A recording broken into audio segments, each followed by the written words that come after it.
Hello, my name is Jina Baek. I'm happy to present my research project, The Impact of COVID-19 on Aging in the Right Place. Aging in the Right Place examines best practices for supportive housing provision for older people experiencing homelessness, where an older person lives impacts their ability to age optimally and must match their unique lifestyles and vulnerabilities. Aging in the right place involves supporting older adults to live as long as possible in their homes and communities. As the Canadian population ages, the number of older adults experiencing homelessness increases. By 2030, all baby boomers will be 65 or older, and incremental demands are expected for shelter and service provision for older adults experiencing homelessness.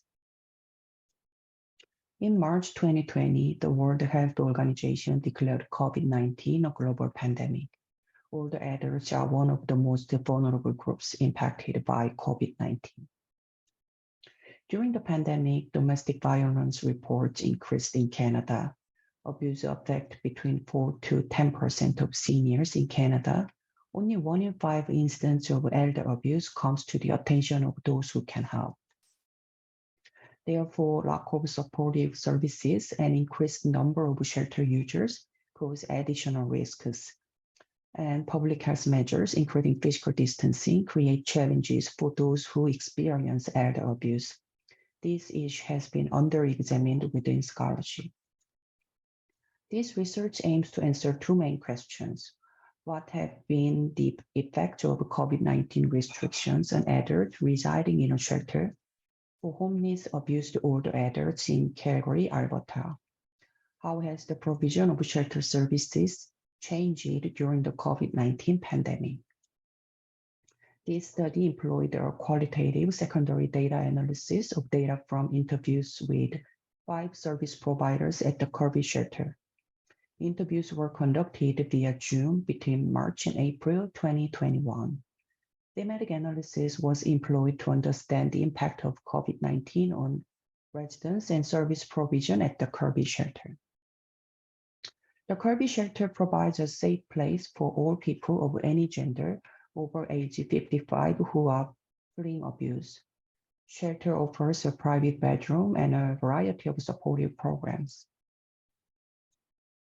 So I found 3 themes. First one is that physical distancing impacted the social experience of shelter users and service providers. Shelter users have high levels of interpersonal tension and conflict and showed mental health issues during quarantine. Service providers had a high turnover rate. They had high levels of concern because of stressed residents and a safety concern for contracting COVID. Physical distancing also disrupted service provision. The Kirby shelter closed common areas and suspended visiting services. To overcome limited social activities, service providers helped residents to go out by assisting them to get a low-income transit pass. They also utilized technology by providing virtually supportive programs. This quote comes from a service provider at the Kirby shelter. It described the challenging situation that shelter users faced during physical distancing.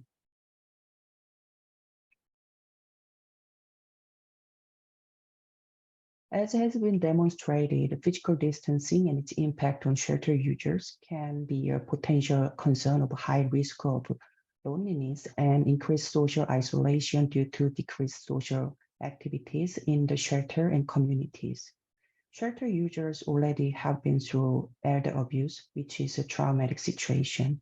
Limited social interactions can result in social exclusion, which negatively impacts shelter residents' wellness.